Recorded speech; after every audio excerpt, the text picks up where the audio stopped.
Mediasi kasus gugatan Rumah Sakit Muhammadiyah Palembang dengan penggugat dua mantan tenaga kesehatan di Pengadilan Negeri Palembang belum menemui titik temu.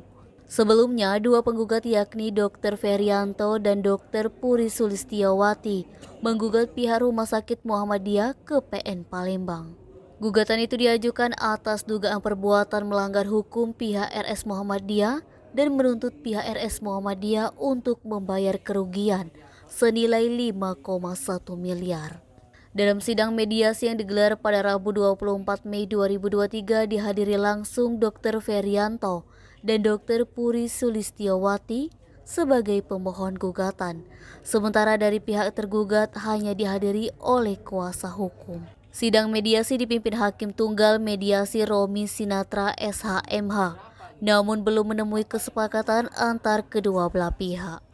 Daud Dahlan Esa kuasa hukum pemohon gugatan mengakui mediasi pertama dengan pihak tergugat belum ada titik temu. Hakim mediator pada prinsipnya menginginkan adanya jalan tengah dalam upaya perdamaian dengan pihak RS Muhammadiyah Palembang selaku tergugat. Diterangkan Daud, dirinya sebagai kuasa hukum tetap pada gugatan yang diajukan. Meski begitu pihaknya tidak menutup kemungkinan apabila nanti tergugat menginginkan perdamaian, dengan catatan kesepakatan apa yang akan diberikan kepada kliennya selaku penggugat.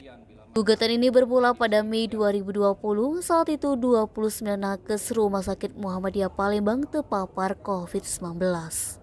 Kemudian 7 hari setelah PCR, 28 nakes positif, 5 nakes adalah nakes IGD Rumah Sakit Muhammadiyah Palembang, termasuk Dr. Puri Sulistiawati.